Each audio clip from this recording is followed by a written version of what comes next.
Já estamos de volta com o programa Saúde para Você. Hoje, então, conversando com o Dr. Glauco Arantes, que é psiquiatra. Ele está falando para a gente sobre ansiedade.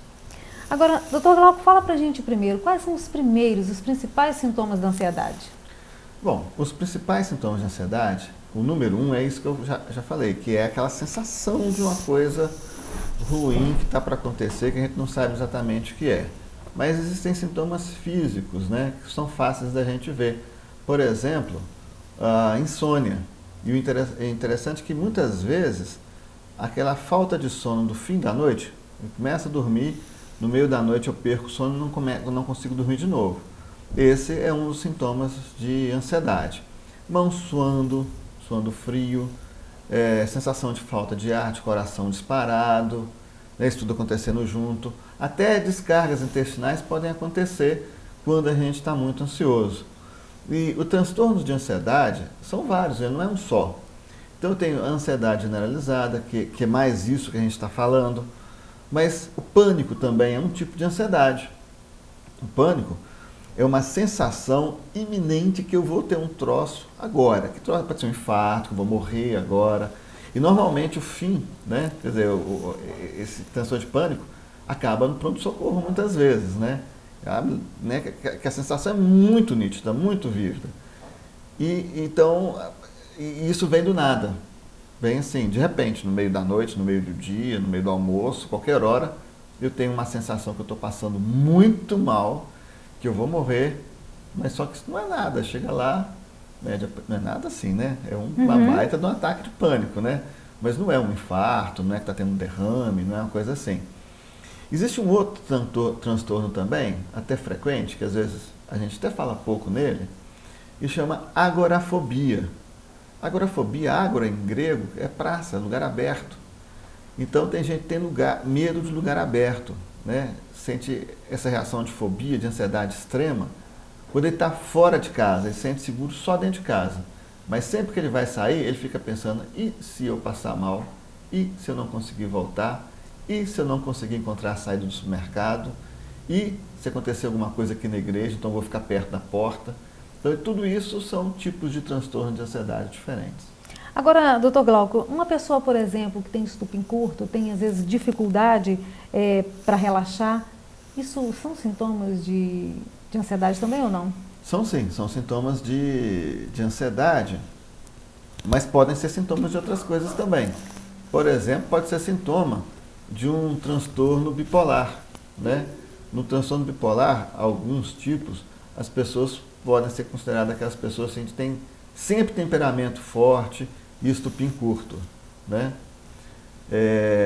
Então, é um sintoma ansioso, né? Mas não ocorre exclusivamente na ansiedade. Agora, quais as consequências da ansiedade, doutor Glauco? Até onde ela pode levar a gente? Olha, a ansiedade ela pode ser passageira, uma coisa que pode estar mais intensa agora por causa de algum motivo e aí sumir espontaneamente, ou pode ser alguma coisa que vai ser mais duradoura. Sendo mais duradoura, ela pode causar alterações de sono e isso aí iniciar um ciclo vicioso, né? Eu durmo mal de noite, eu passo o dia sonolento, acabo dando uma cochilada de dia, isso acaba perturbando mais o sono à noite e aí vai virando aquela bola de neve, né? Existem pessoas que estão com muita ansiedade e têm vontade de comer e aí pode causar um aumento de peso relacionado aí à ansiedade, pode ocasionar também idas, né, desnecessárias e muito frequentes ao pronto atendimento, pode ocorrer alterações cardiológicas, alterações da pressão arterial. É muito comum a gente receber paciente que veio do cardiologista porque estava lá com a pressão muito alta e o cardiologista conseguiu detectar que aquela ansiedade aquela pressão alterada era gerada pela ansiedade. Então eles podem ter desde consequência nenhuma, né, uma coisa passageira, até uma consequência muito intensa como uma descompensação da pressão arterial, um coração que às vezes já está meio doente mesmo, pode acabar descompensando, né? Uma diabetes pode acabar descompensando, e isso desdobramentos mais graves no futuro assim próximo. Agora, doutor Glauco, o tratamento, ele é só através de medicamentos? Não, o tratamento ele pode ser através de medicamentos, né? E muitas vezes a gente pode ter que associar alguma coisa. Aliás, existem casos que a gente nem usa medicamentos, né? Hoje em dia, os livros, né, os artigos, eles têm preconizado muito um tipo de terapia, que em Caratinga já tem muito profissional que faz, que é a terapia cognitiva comportamental. É uma espécie de treinamento de como que você vai aprender de novo a reagir, vai reeducar o seu cérebro a reagir de forma não ansiosa. A prática de atividade física, coisas relaxantes também podem beneficiar o paciente. Medidas de qualidade de vida, tipo não deixar para depois que você pode fazer agora, né? A gente fica procrastinando, amanhã eu faço, amanhã eu faço. Aí ele fica com aquela coisa por resolver, gerando ansiedade. Então, assim, além da medicação, tem muita coisa que a gente pode fazer para ajudar a melhorar o quadro. Agora, doutor Glauco, a gente tem mais uma pergunta de um telespectador. Vamos ouvir. Quem toma remédio para ansiedade vicia? Então, doutor Glauco, o remédio vicia? Sim, o remédio para ansiedade, não todos, mas alguns remédios para ansiedade viciam. E aí é fácil saber quais são os que viciam e os que não. É o que é vendido com a receitinha azul, que vem aquela faixinha, aquela tarjinha preta na caixa, dizendo assim, né? O uso abusivo desse medicamento pode causar dependência. Esses podem causar dependência. Então, esses medicamentos que vêm com a faixinha preta, que são vendidos na receitinha azul, a gente deve saber exatamente a hora que a gente vai prescrever e a hora que a gente vai retirar. O problema é que muitas vezes a gente já recebe o paciente tomando essa medicação há muito tempo. E aí isso complica um pouco para a gente tirar o remédio, mas mesmo assim é possível. O que também não tem, assim...